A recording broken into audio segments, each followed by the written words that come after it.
아픈 일인 거죠. 65년, 66년 세월을 했는데 말이야, 이게. 아이고, 이번에 뭐 미중, 저희 정상회담 눈치 보고 있고, 이게 꼴이 말이 하는지, 어서 우리 민족끼리 힘을 합쳐, 남과 북이 하나 돼가지고 우리 민족 대 중국, 우리 민족 대 미국, 우리 민족 대 일본으로 가야 하는데 말이야. 이 이야기를 한 지가 어때요? 계속 하더라도 요 모양이 꼴이니 말이야. 이게 얼마나, 이게 아프면, 미중 정상들이 어떻게 하는가, 이걸 보고 있다니 말이야. 우리 민족은 자주 우리가 해야 하는데 말이야. 네. 서울구치소에 계신 한상열 목사님의 육성 직접 들어봤습니다. 지금도 서울구치소에 계시죠? 지난주에 한상열 목사님의 회갑이 있었는데요. 독방에서 되게 쓸쓸하게 맞이하셨을 것 같습니다. 옥중에서도 이 우리 민족끼리 통일, 이런 것들을 강조하는 이런 모습, 여전하시고요. 작년에 6.15의 길이 막혀 있는 것을 굉장히 안타깝게 생각하시면서 호롤단신으로 분계선을 돌파해 내셨지 않습니까? 이분에게, 이 한상열 목사님에게 재판부가 장광설을 늘어놓으면서, 북의 동조에서 체제선전에 이용됐다, 이런 얘기를 하면서 징역 5년을 선고를 했습니다. 검사가 10년을 구형을 했죠. 10년 구형. 참, 누구를 하는데 때린 것도 아니고 무슨 누구에게 어떠한 위해도 가한 적이 없고, 우리 민족끼리 통일해야 된다. 6.15의 길을 막지 말자. 남북이 대화하자. 이렇게 이야기를 했는데, 구형 10년에 징역 5년을 선고하는 이 한국의 재판부의 수준. 그러면서 또 얼마나 그 잔소리를 길게 늘어놓은지 모릅니다.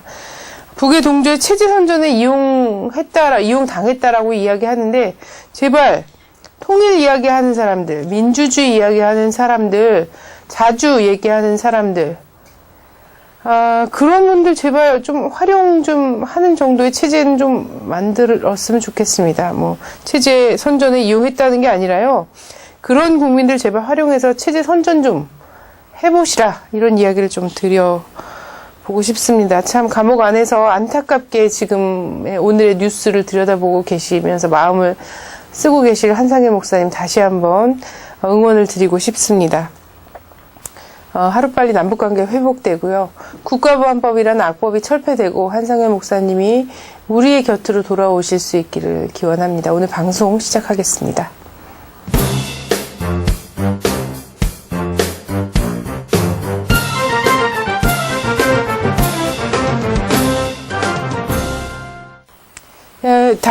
지난주였죠. 지난주 19일 날 중미 정상회담이 열렸습니다. 그래서 전 세계의 그 귀추가 주목이 됐죠. 특히나 이제 한반도 문제가 주요한 의제로 채택이 됐다라고 이야기가 그 사전부터 많이 나와서 저희 한반도에서도 굉장히 긴장하면서 쳐다보고 있었는데요.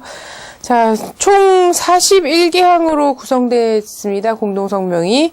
세부적으로는 미중, 중미 관계의 강화, 그리고 고위급 회담의 진전, 지역과 국제적 도전에 대한 대응, 포괄적이고 상호 이익 증진을 위한 경제적 파트너십 구축, 기후변화, 에너지, 그리고 환경문화에서의 협력, 민간교류 확대라는 6개의 소주제로 또 구성이 되어 있습니다. 이 중에서 이제 한반도 관련한 부분이 있죠. 한국의 언론에서도 굉장히 많이 다뤄지긴 했습니다만 오늘 좀 더 자세하게 보도록 하겠습니다. 18항에서 다루고 있는데요. 원문 자료실에서 이거 살펴보도록 하겠습니다. 성명 보시겠습니다. 미국과 중국은 2005년 9월 19일 공동성명과 이와 관련된 유엔 안보리 결의안에 언급된 한반도의 평화와 안정의 유지가 매우 중요하다는데 동의했다. 양국은 최근 한반도에서 발생한 일련의 사태들로 긴장이 고조된 데 대해 우려를 표명했다. 양국은 한반도와 관련된 문제들에 대해 지속적으로 협력해 나가기로 했다. 미국과 중국은 모두 남북관계 발전에 중요성을 강조하고 진지하고 건전한 남북대화가 필수적이라고 동의했다. 양측은 동북아시아의 평화와 안정을 유지하기 위해서는 한반도의 비핵화가 매우 중요하다는 데 동의하면서 비핵화라는 목표 달성을 위한 구체적이고 효과적인 수단과 2005년 9월 19일 육자회담 공동성명에서의 약속을 완전히 이행하는 것이 필요하다고 거듭 밝혔다. 이와 관련 미국과 중국은 북한의 우라늄 농축 프로그램 공개에 우려를 표명했다. 양국은 모두 2005년 공동성명과 그에 따른 국제적 의무 및 약속에 위배되는 행동에 반대한다. 양국은 이 문제와 이와 관련된 기타 문제들을 해결하기 위한 육자회담을 조속히 재개하기 위한 필요한 조치들이 취해질 것을 촉구한다. 자, 21번째도 보세요. 양측은 아시아 태평양 지역의 평화와 안정, 번영을 촉진하기 위한 다자간 협력을 포함해 아시아 태평양 지역의 다른 나라들과 함께 협력하며 상호 존중과 협력의 정신 아래 아시아 태평양 지역과 의사소통과 협력을 강화하기로 하였다. 18항과 21항 한반도 관련한 부분을 좀 살펴봤습니다. 이것에 대한 분석은 잠시 후 한반도 오늘 에서 보도록 하겠습니다.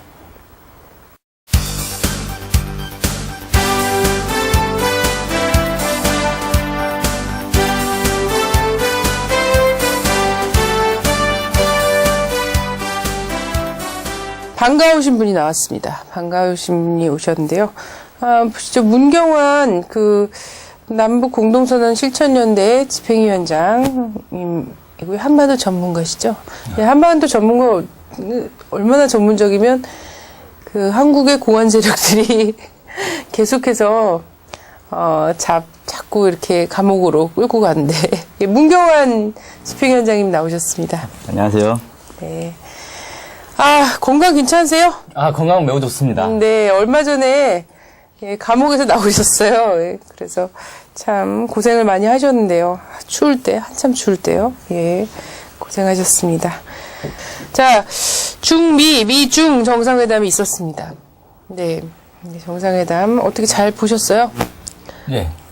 아침에 새벽부터 아침 이렇게 해갖고 좀 타전이 되고 했습니다만, 공동성명에서 한반도 문제와 관련한 부분, 이제 원문제를 살펴봤는데요. 발표한 내용, 핵심적인 내용을 다시 한번 좀 말씀을 해주시죠. 예, 공동성명이 좀 늦게 공개가 됐죠. 그래서 처음에는 비공개로 가는 거 아니냐, 공개할 수 없는 내용이 있는 거 아니냐, 이런 한간에 추측도 떠돌았는데, 네. 그런 건 아니었던 것 같고요. 예. 좀 시간차가 좀 있었습니다. 공동성명이 전체가 41개항인데 그 중에서 한반도 문제를 다룬 건 18항인데 18항의 주된 내용은 한반도의 평화 안정이 좀 필요하다. 이걸 위해서 양국이 좀 협력을 해야 되고 9.19 공동성명을 이행해야 된다. 이런 내용들. 그리고 한반도 비핵화를 위해서는 이 육자회담을 조속히 개최해야 된다. 이런 내용들로 되어 있습니다. 근데 좀 특이한 게 지금 국내 언론들이 발표하고 있는 이 공동성명의 전문 내용은 영문 성명을 번역을 한 건데 실제로 중문의 공동성명을 번역을 하면 약간 좀 뉘앙스가 다른 표현들이 등장합니다. 그래서 그건 뒤에서 좀 다시 살펴볼 건데요.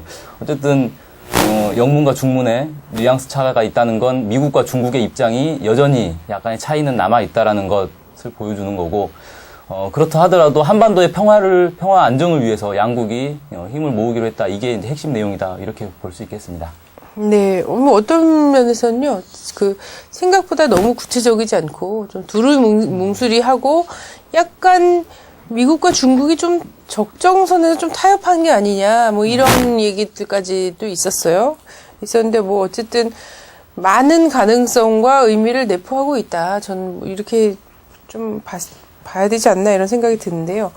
이 공동성명이 한반도에 있어서 도대체 어떤 의미를 갖고 있는 것이길래 이렇게 분분한가, 좀 말씀을 해주시죠.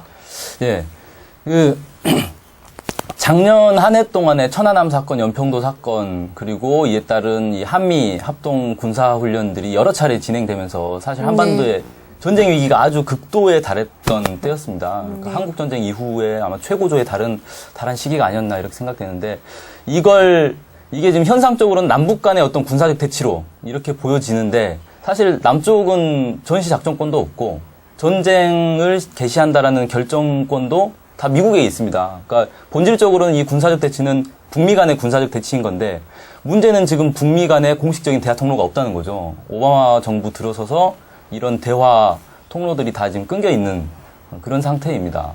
그러다 보니까 이 한반도의 위기가 고조되면 이걸 중재하고 해결하는 걸 다른 나라들이 해야 되는 상황이 돼버렸어요. 그래서 사실 이제 연평도에서 이명박 정부가 이 2차 포격 훈련을 하겠다고 했을 때 러시아가 나서가지고 이걸 중재해보겠다 뭐 이렇게 또 했었고요.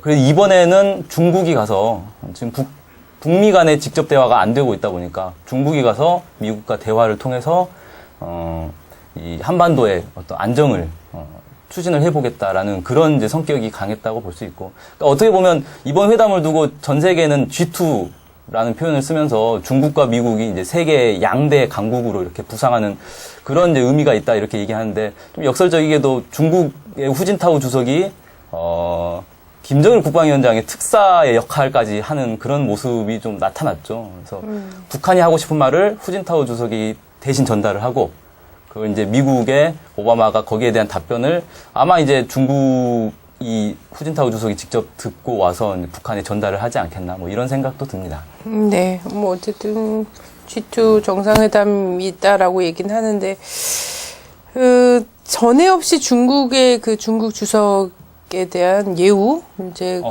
최고였죠. 예, 최고였죠. 부시 시절에는 거의 약간 박대당하다시피 했다는 그런 그런 얘기까지도 막 있었는데요.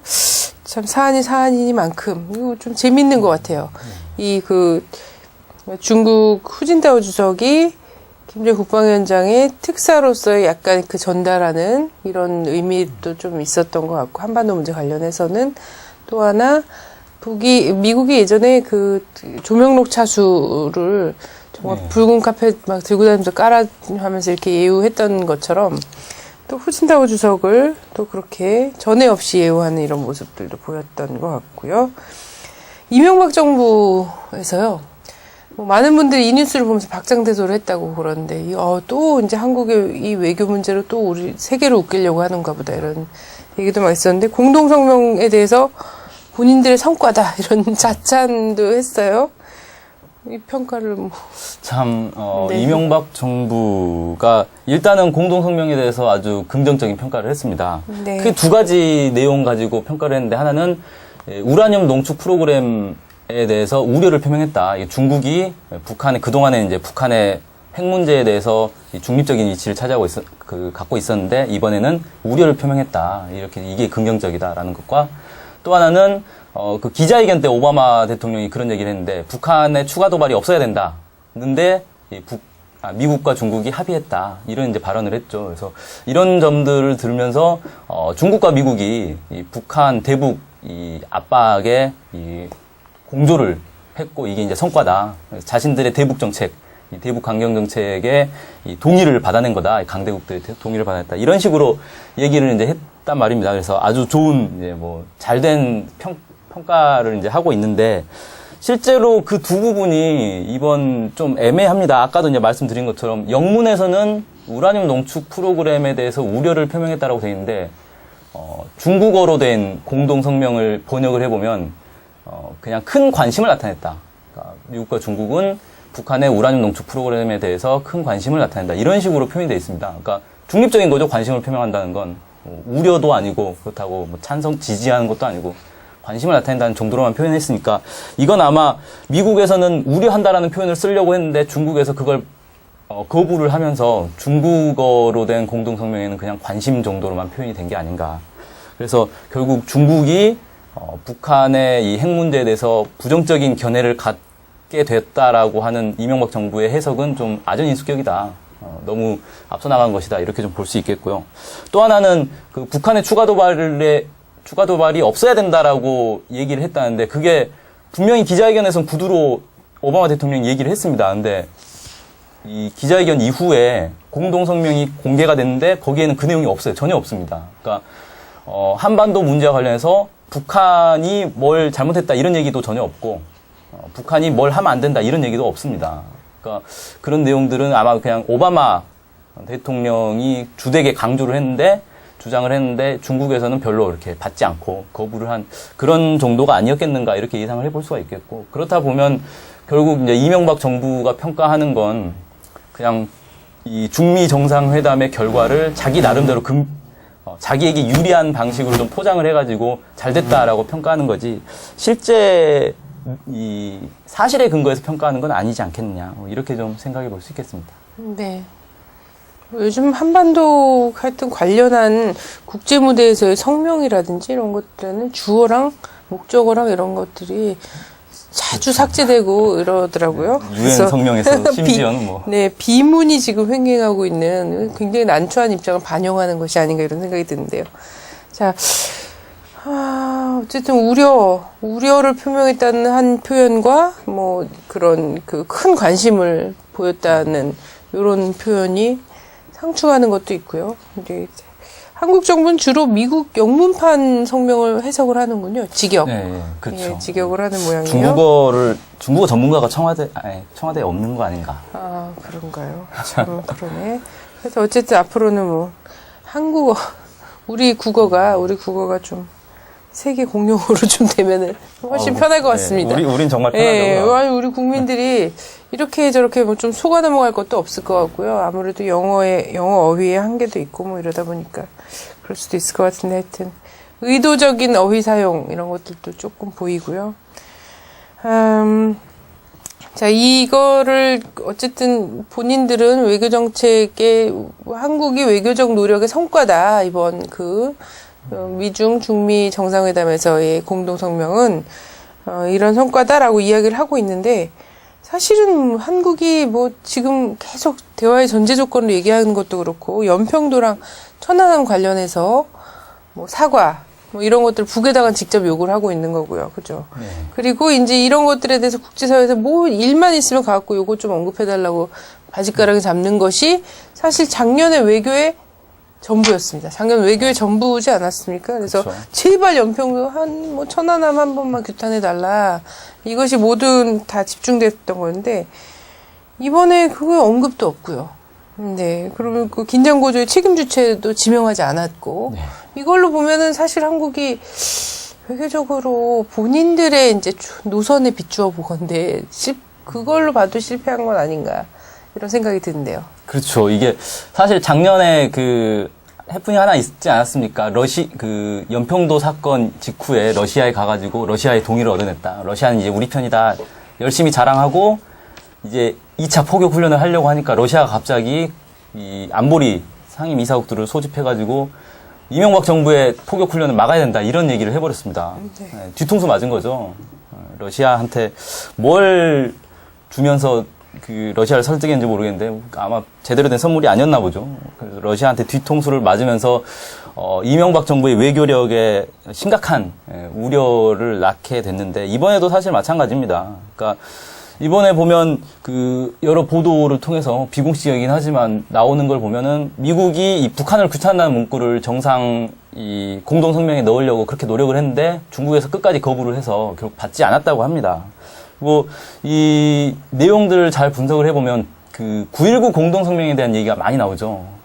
그 짧은 문구 안에 3번이나 등장을 합니다. 9.19 공동성명을 이행해야 된다라고 네. 하는데 이 국내에서는 특히 9.19 공동성명의 내용에 대해서 좀 오해하고 있는 부분이 있는 것 같습니다. 그러니까 네. 9.19 공동성명이 마치 북한에게 불리하고 미국에게 유리한 그런 성명이라고 인식을 하고 있고 그러다 보니까 뭐 9.19 공동성명 이행해야 된다라는 말이 나오면 야, 이건 미국이 유리한 거다, 뭐 북한이 불리한 거다, 이런 식으로 평가를 많이 하는데, 사실 9.19 공동성명의 내용을 보면 북한의 이 핵폐기가 들어 있습니다. 근데 거기에 그것과 함께 뭐가 또 있냐면, 이 북의 평화적 핵 이용에 대한 권리도 나와 있습니다. 그리고 상호 주권 존중, 미국과 북한의 상호 주권 존중에 대한 얘기도 남아 있고요.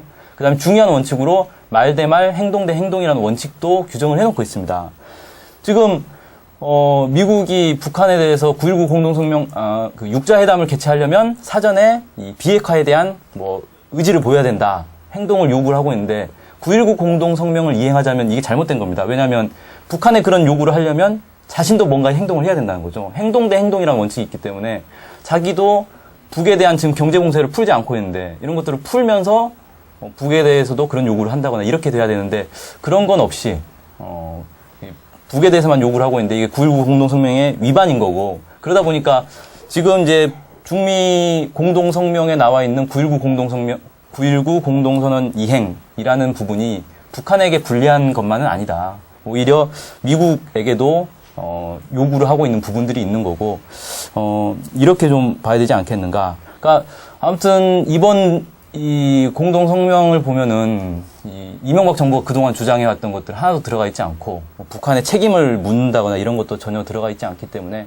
이명박 정부의 기간의 이제 대북 정책이 잘못됐다라는 걸 미국과 중국이 이제 인정한 꼴이 됐다. 뭐 이렇게 볼 수 있겠고, 뭐 외교 정책의 실패냐? 이 부분은 사실 저는 이명박 정부가 과연 외교 정책이라는 게 있느냐?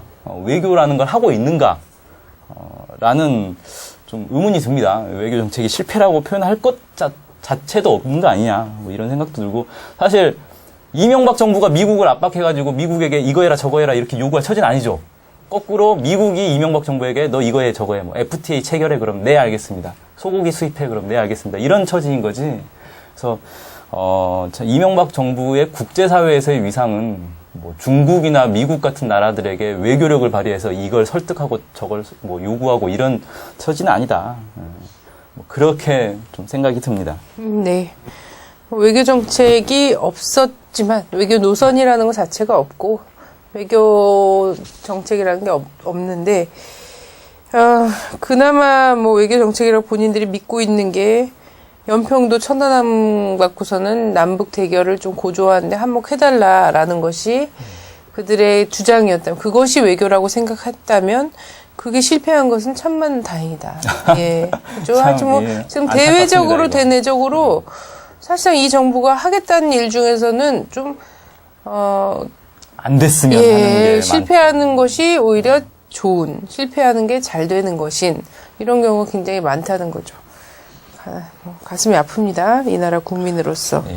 네. 한반도 문제와 관련해서 그래서 이후에 미국하고 중국이 어떤 행보를 보일 것인가, 무엇을 할 것인가 예상을 해보면요. 예. 일단 그 미국과 중국에 발표한 공동 성명 내용만 가지고는 좀 두리뭉실합니다. 한반도 평화를 위해서 양국이 협력하자라고 했는데 이건 뭐 그 전부터 하던 말이고 이걸 부정할 나라는 없죠. 예. 그런데 저는 이 공동 성명보다 사실 더 주목해서 보고 있는 게 뭐냐면은 그 19일 날 정식 이 정상회담을 하기 전날 비공식 만찬이 있었습니다.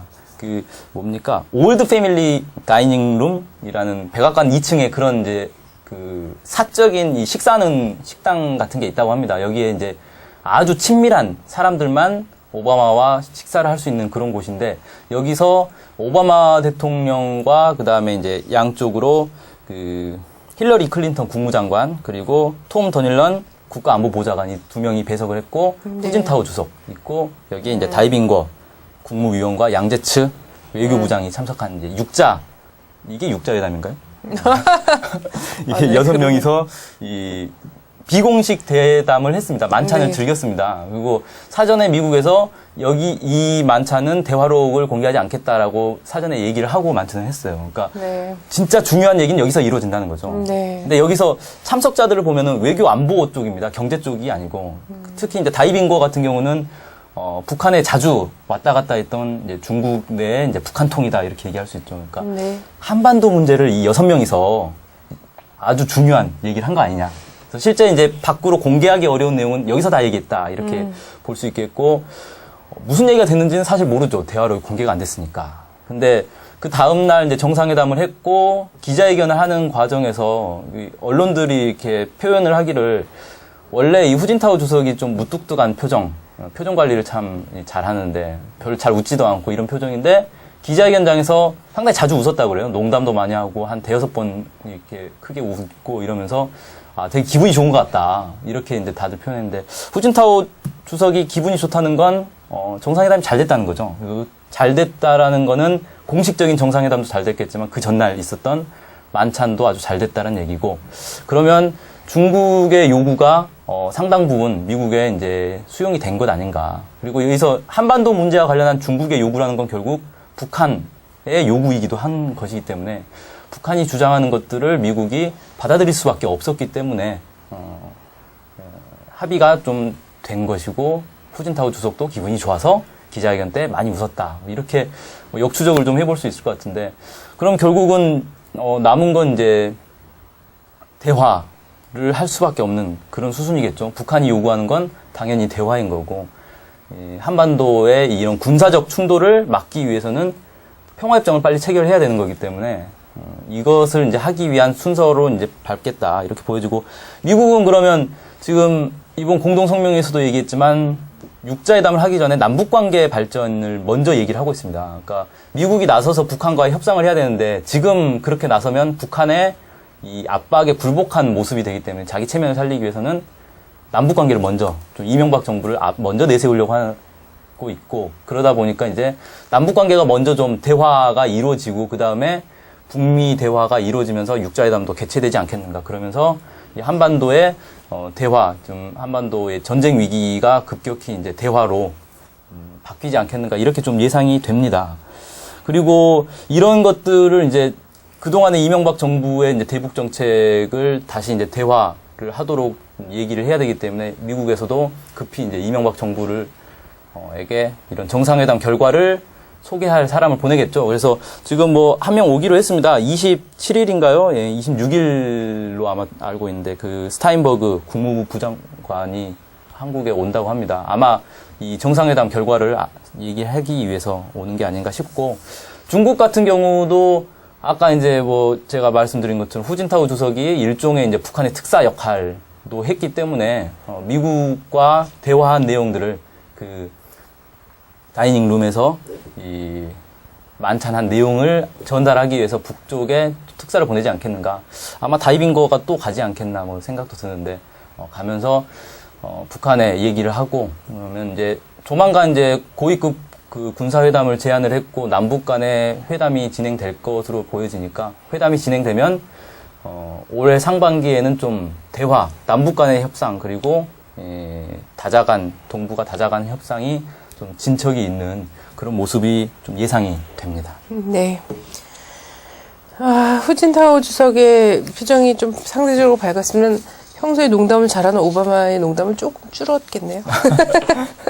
그랬으면 좋겠습니다만. 예, 하여튼.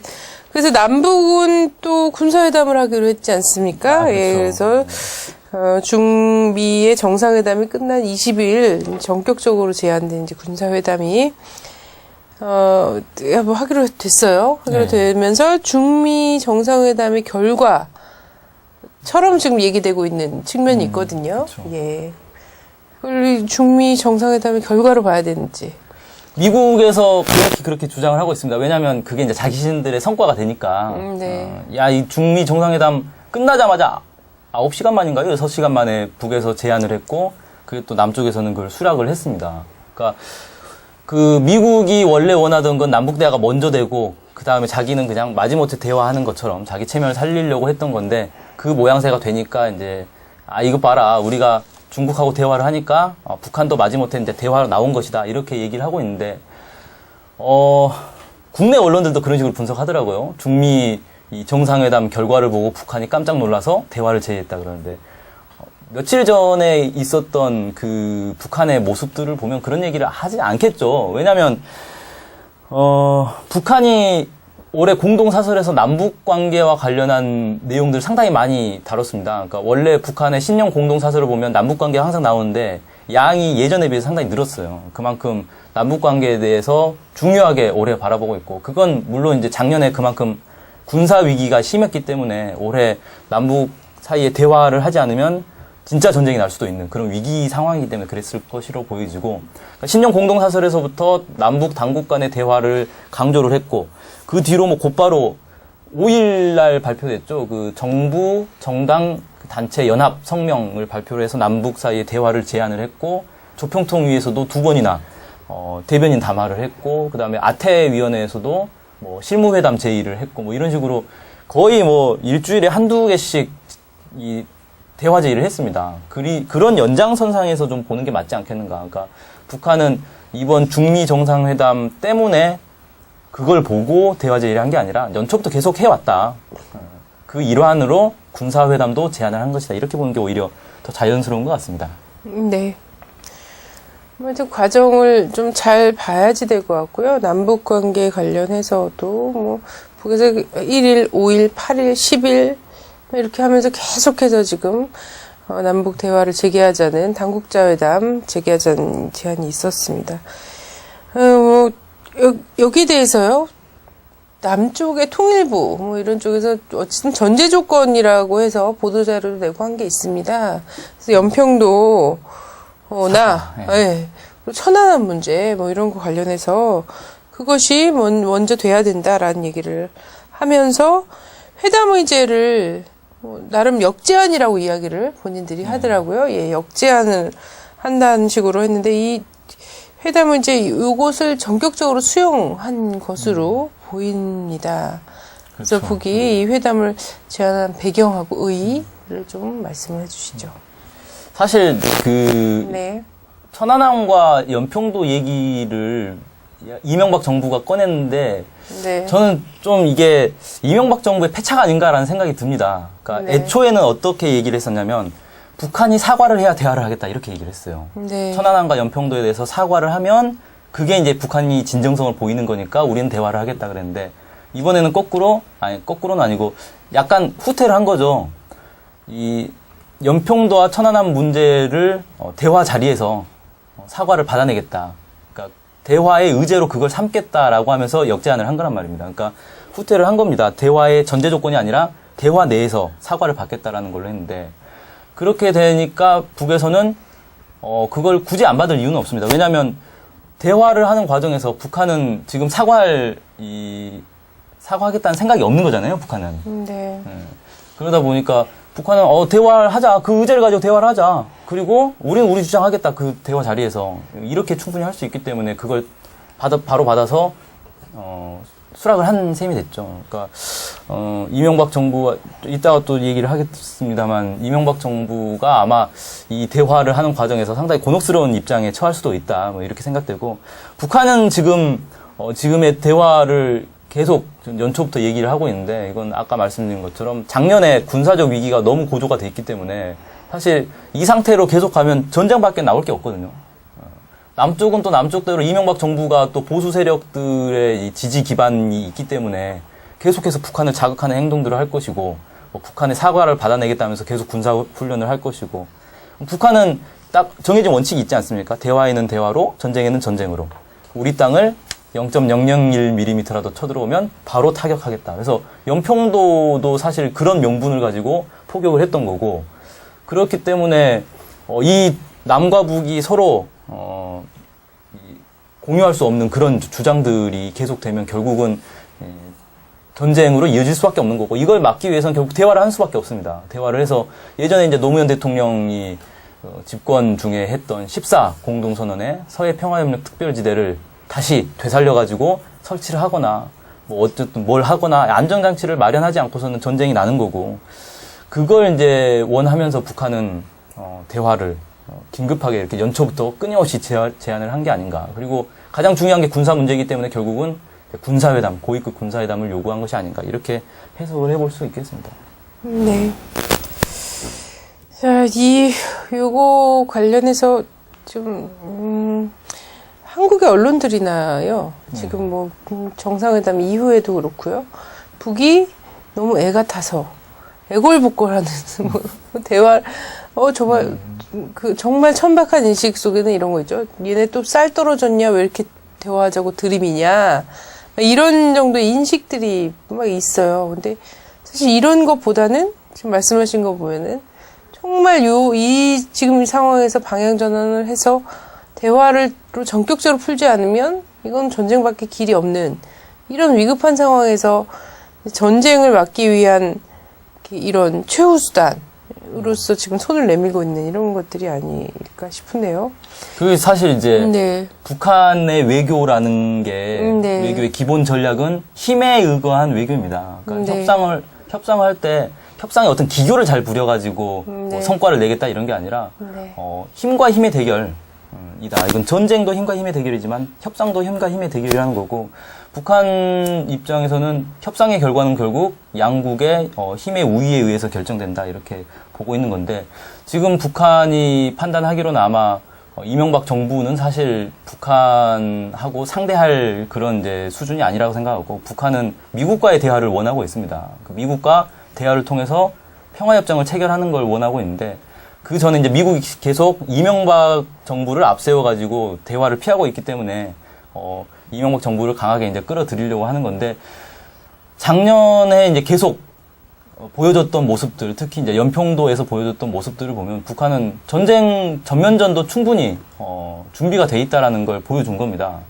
그렇게 보여주면서 자신의 군사력을 보여줬기 때문에 미국도 상당히 이제 긴장할 수밖에 없었고 사실 그 연평도 2차 포격 그 훈련한다고 이명박 정부가 했을 때 미국이 와가지고 그 네. 군사 뭐 참관인가 그걸 하지 않았습니까? 근데 제가 볼 때는 그게 구경하려고 간 게 아니고 이명박 정부가 혹시 또 뭐 오버해가지고 북한 자극하다 또 뚫어 맞을까봐 그 자제시키려고 간 게 아니냐.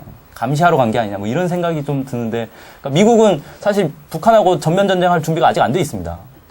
전면전쟁할 준비가 아직 안 돼 있다 보니까 이명박 정부가 너무 오버해가지고 뭐 반북 정책을 하는 건 좋은데 이걸 북한을 너무 자극해가지고 전면전쟁이 돼버리면 이건 미국으로서는 큰 피해를 입는 거기 때문에 이걸 막으려는 그런 이제 입장인 거고 그러다 보니까 이명박을 자제시키면서 너 이제 좀 대화를 좀 해라. 뭐 이런 이제 의사가 미국에겐 있을 거고 이걸 북한이 잘 알고 있기 때문에 이명박 정부를 강하게 끌어당기는 거죠. 그러니까 결론적으로 말하면 북한은 이명박 정부가 대화를 할 수밖에 없을 것이다라고 판단을 하고 대화를 내민 거 아니냐. 네. 이렇게 좀 볼 수 있죠. 네. 그래도 뭐 대화에 선뜻 나서긴 영실은 모양이에요. 왜냐면 북이 27일 날 실무회담 하자고 했습니다. 그리고 2월 상순에 고위급 회담 이렇게 하자고 했는데 남측이 2월 중순 이후로 실무협의 자체를 잡고 있는 그렇죠. 거죠. 네. 하기 싫으면 뭐 계속 피할 수밖에 없고. 예, 시간을 벌려고 하는 걸까요? 이 시간 와중에 또 무슨 초계함이라든지 이런 거 하나 깔아앉기를 바랄 수도 있을 것 같고. 네. 하여튼, 네. 근데 그냥. 아마 이 날짜 같은 경우는 제가 볼 네. 때는 미국의 그 누굽니까 스타인버그 네. 국무부 장관 이 사람이 26일인가 이제 국내에 들어오기로 돼 있으니까 미국이 어떤 입장을 지령? 가지고 있는가? 예, 그렇죠. 지령 수수. 네. 국가보안법에도 걸리지 않는 지령 수수를 네. 하기 위해서 기다리는 거 아니냐. 사실 지금 이명박 정부 입장에서는 북한하고 대화를 해서 뭘 할 수 있을지 참 막막할 겁니다. 대화를 막상 이제 더 이상 피할 수 없으니까 역제안을 하면서 대화를 그래 하자라고 했는데 북한에서 좋다 해버리니까 이걸 참 대화를 피할 수도 없고 그렇다고 대화를 하자니 뭘 가지고 대화할지 뭐 가이드라인이 없지 않습니까? 그러니까 네. 뭐 미국에게 훈수를 좀 기다리고 있는 거라고 봐야겠죠. 네. 뭐 어쨌든 좀 세월은 많이 변화가 느껴집니다. 왜냐면 그 미국의 관리, 특히 스타인버그가 뭐 이번에 처음 들어오는 것도 아니고요. 여러 차례 왔습니다. 작년에도, 재작년에도. 이 스타인버그가 올 때마다 뭐 많은 사람들이 미 대사관 앞에서 또 집회도 하고 그랬습니다. 그래서 전쟁을 불러오는 뭐 스타인버그의 방안을 반대한다. 이 사람이 어쨌든 해외 돌아다니면서 그런 작업들을 많이 하는 사람이라서. 근데 지금은 오히려 1월 달에 이제 스타인버그가 올 거다라는 말이 연말에 나왔을 때 한국의 외교부에서 확인된 바 없다. 오지 말아라 라는 뉘앙스로 또 그 지령이 무엇인지 모르지만 한국 정부가 굉장히 받기 부담스러운 것인가 보다. 그럼 스타인버그가 오는 것을 환영하지 않는 축이 좀 바뀌었다라는 거고요. 네. 스타인버그가 뭐 갑자기 개과천선해서 그렇겠습니까? 뭐 그래서 다른 계산 없이 이게 살 길이구나 이렇게 싶으면은 좀 다른 계산 없이 그냥 아주 호탕하게 대화에 임하는 이런 미국의 모습, 미국의 지령의 내용도 그러해야 할 것이고 한국 정부도 그렇게 좀 했으면 좋겠습니다. 뭐 어려운 부탁인 줄 알죠. 그러면 회담 전망은 어떻게 예, 보시는지. 이제 말씀하신 것처럼 이명박 정부는 사실 대화하기 싫거든요. 네. 대화는 하기 싫은데 그래도 대화를 안 할 수도 없는 상황이고 그러다 보니 이제 회담이 어떻게 되겠습니까? 억지로 뭐든지 억지로 하면 잘 안 되지 않습니까? 특히 이번 이제 회담이 아까 말씀드린 것처럼 천안함 연평도 문제를 걸고 이제 그걸 주제로 얘기를 하게 됐는데 네. 연평도 같은 경우는 북한이 이미 민간인 사망과 관련해서는 유감을 표명을 했고요. 그다음에 네. 연평도는 이명박 정부가 북의 영해에 대해서 사격 훈련을 했기 때문에 거기에 대한 자의적 차원에서 포격을 한 것이다 이렇게 입장을 밝히고 있기 때문에 이 부분은 논쟁이 되더라도 결국 결론은 뭐가 되냐면 이 NLL 문제를 어떻게 할 거냐. NLL을 재설정을 할 거냐 아니면 뭐 서해 평화협력지대를 만들 거냐 아니면 뭐 다른 제3의 조치를 할 거냐 뭐 이런 것들이 논의되는 방향으로 갈 수밖에 없어요. 이건 길이 딱 정해져 있습니다. 더 골치 아픈 건 이 천안함 문제인데 천안함은 답이 없습니다. 북은 자신들은 하지 않았다라고 얘기했고 이명박 정부 발표에 대해서 반박 그 발표를 또 했습니다. 상당히 많은 자료들을 가지고 뭐 동영상으로 딱 공개를 했더라고요. 근데 추가로 더 발표할 것들이 있고 앞으로 계속 발표하겠다 이런 식으로 얘기를 했어요.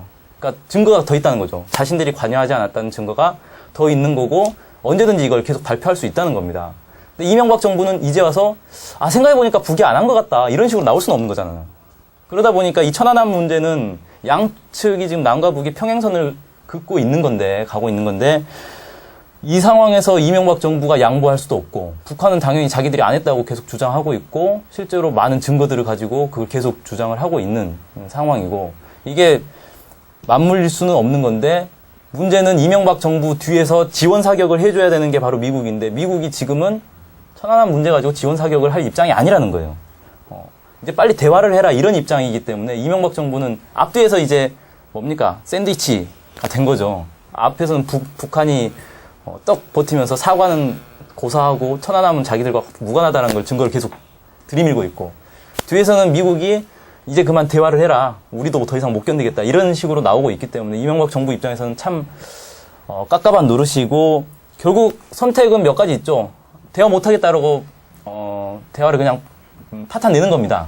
실무회담에서 우리 못하겠다. 그리고 파탄 내는 게 있고 또 하나는 대폭 접고 천안함 문제 그냥 적당히 넘어가자 이런 식으로 나오는 길도 있겠죠. 근데 천안함 문제를 적당히 마무리 지으면 분명히 국내 이제 이명박 정부의 지지 기반인 보수 세력들이 들고 일어날 것이고 그렇다고 대화를 파탄 내면 이명박 정부 빼놓고 나머지 5개국들이 이제 오자회담 한다고 하면서 북한 남쪽을 빠진 상태에서 이 북한 문제가 풀리는 평화회담도 남쪽 없는 북미 중 뭐 3자 평화회담 평화협상 뭐 이런 식으로 진행될 거고 완전히 외교적으로 고립되는 거죠. 그러니까 이명박 정부는 이걸 선택해도 죽고 저걸 선택해도 죽는 참 안타까운 이제 상황에 처해 있다. 뭐 이렇게 볼 수 있겠습니다. 그래서 회담은 글쎄요 이명박 정부가 결국 뭘 선택하느냐에 달려 있지만 회담 전망은 상당히 갈림길에 있는 상황 아닌가. 뭐 실무회담을 해보면 아마 알지 않겠나 이렇게 생각됩니다.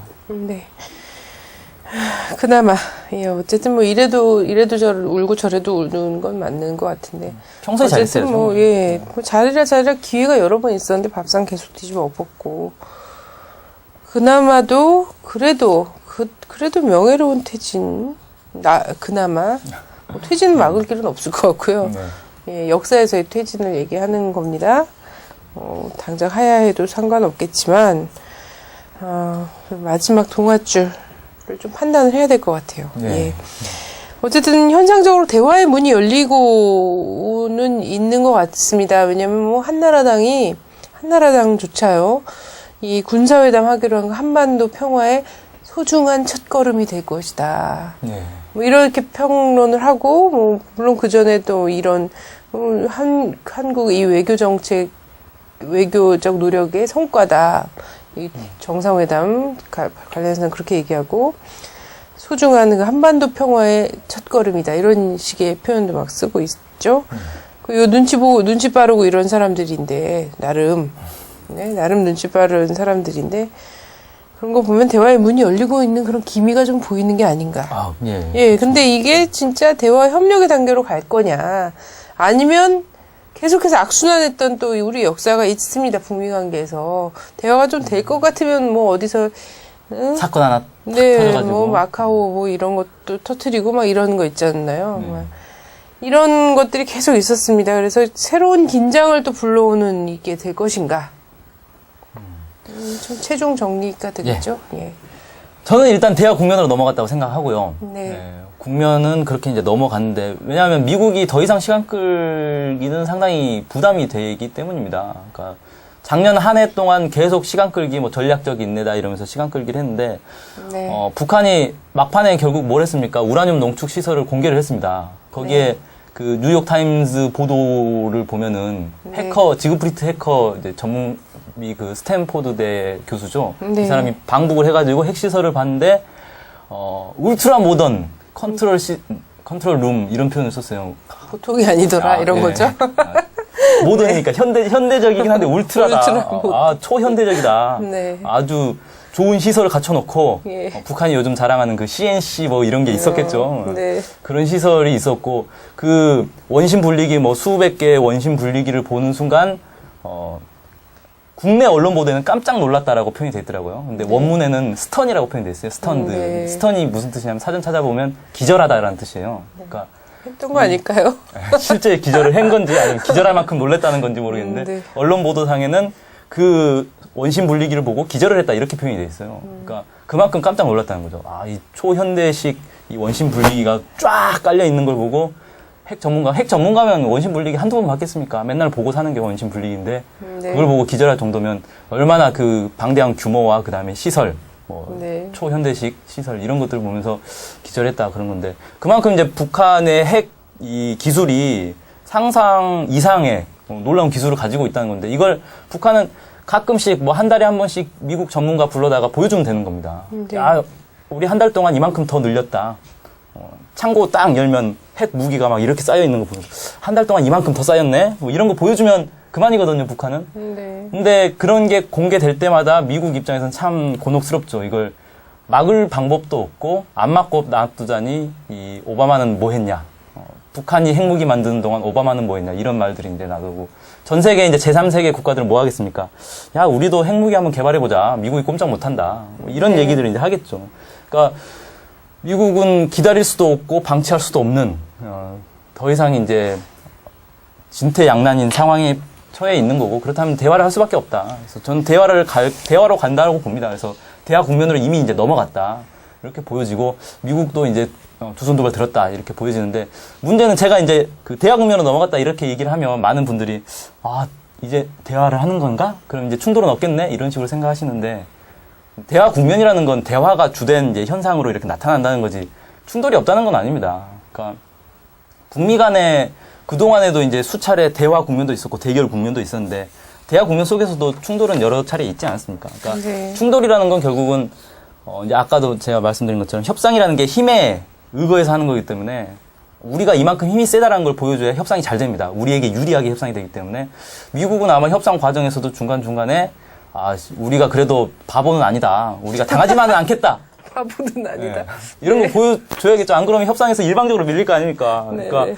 뭔가 이제 보여주겠죠. 예를 들면 3월 달에 그 연례 그 훈련하는 게 있습니다. 키리졸브 독수리 훈련이라고. 네. 천안함도 사실 이 훈련 과정에서 이제 깔아앉았는데, 네. 이게 예정돼 있는데 지금 북미 간의 협상이 빠르게 진척이 되면 미국에서 이 협상을 이 훈련을 취소할 수도 있어요. 과거에 그 뭡니까? 네. 훈련 그 취소한 훈련이 있었죠. 91년 훈련이 팀 스프리트. 팀 스프리트. 예.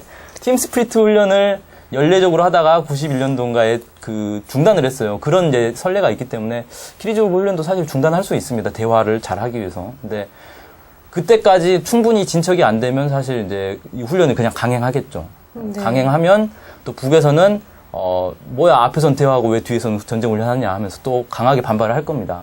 그 과정에서 뭐 제2의 뭐 천안함 사건이 발생할 수도 있는 거고. 그러니까 이런 이제 충돌들은 계속 있는데 이게 이제 중심은 아니라는 거죠. 이미 국면은 대화 국면은 넘어갔고 미국은 북한과 평화협정을 체결할 수밖에 없는 큰 틀에서는 이제 그렇게 정리가 된다. 저는 이렇게 좀 보여지고 이 과정에서 나타나는 충돌들은 우리 민족의 이제 지혜와 힘으로 다 해결을 해야 되는 그런 과제가 이제 우리에게 남아 있다. 이렇게 좀 저는 생각을 합니다. 네. 자, 지나친 낙관. 이거 지나친 낙관도 좀 경계를 해야 되고요. 할 바는 또 계속 해야지 또 미국이 정신 차리는데 또 큰 도움이 되지 않을까 싶어요. 뭐 대화했으니까 대화하겠네. 이명박 뭐 어떻게 하겠어? 이명박 정부도 가겠지. 이렇게 생각하면서 손 놓고 있으면 이게 또 힘들어진다. 이런 그렇죠. 거고요. 예, 그래서 또뭐 반전 평화협정 체결하라는 그 요구 이런 것들은 뭐 저희가 계속해서 들고 나가야 할 것 같습니다. 문경환 위원장님, 예, 함께 해주셨습니다. 감사합니다. 감사합니다. 네.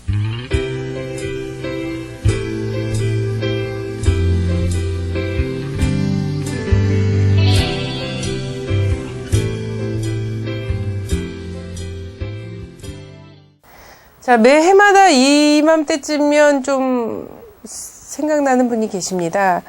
2000년이었습니다. 2000년 1월 26일이었죠. 예, 그 김양모 선생님이 돌아가셨습니다.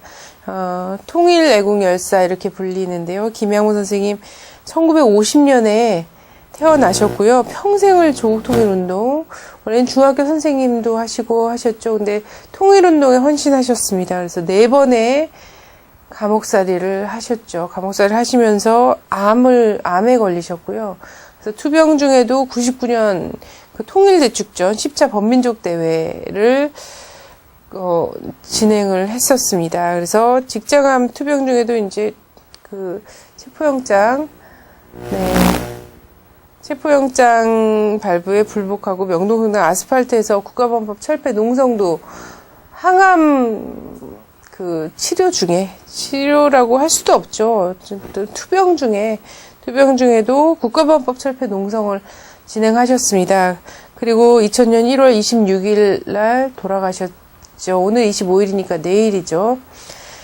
저는 요 소식을 2000년 1월에 제가 대구교도소에 있었습니다. 국가보안법으로. 그래서 감옥 안에서 접견온 후배들을 통해서 들었습니다. 한 번도 같이 이야기를 나눠보거나 이런 적은 없지만 늘 통일의 깃발이 나부끼는 곳에 늘 함께 계셨던 분이셨고요. 그렇습니다. 이 고인이 눈 감으시기 전에 선생님 광주로 가시겠어요? 평양으로 가시겠어요? 했더니 자기는 광주에 가기 전에 평양에 가겠다. 지금 고인은 광주에 계십니다. 광주 망월동 묘역에 계시는데 죽어서라도 평양에 가겠다라고 하면서 그런 통일에 대한 의지 이런 것들을 마지막 유언으로 남기신 분입니다.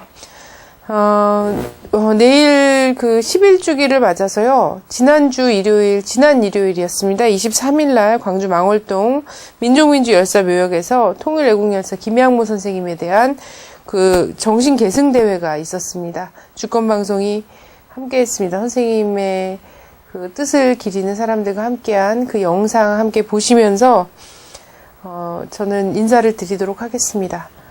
다음 주 화요일 날 여러분에게 인사드리겠습니다. 영상 보시겠습니다.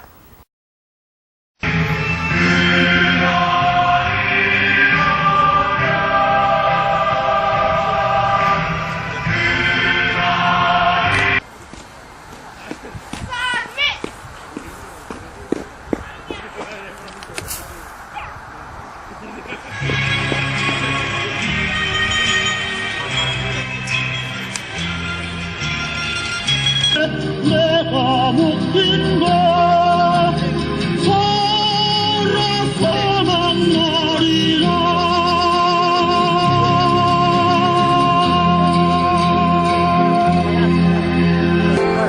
선생을 생각해요.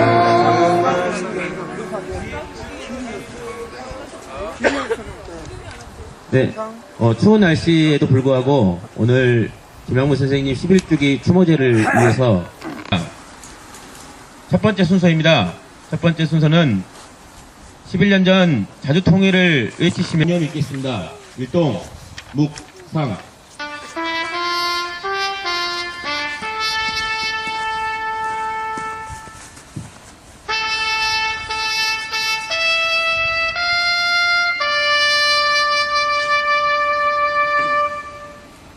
묵상.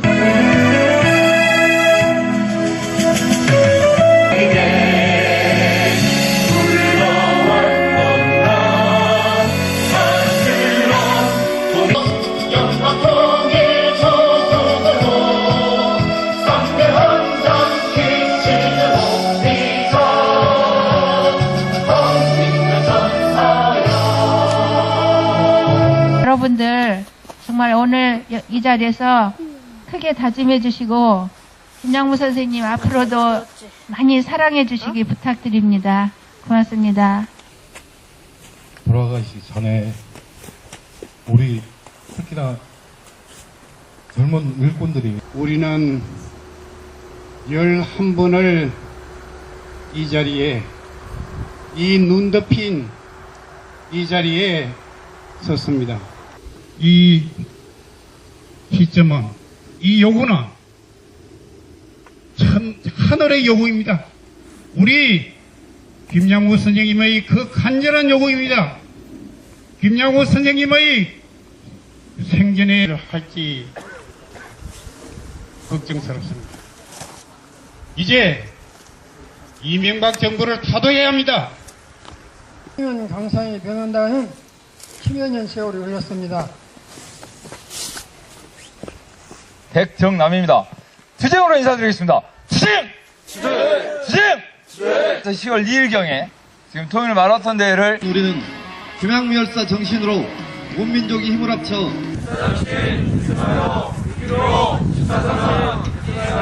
동통일 안 나온다.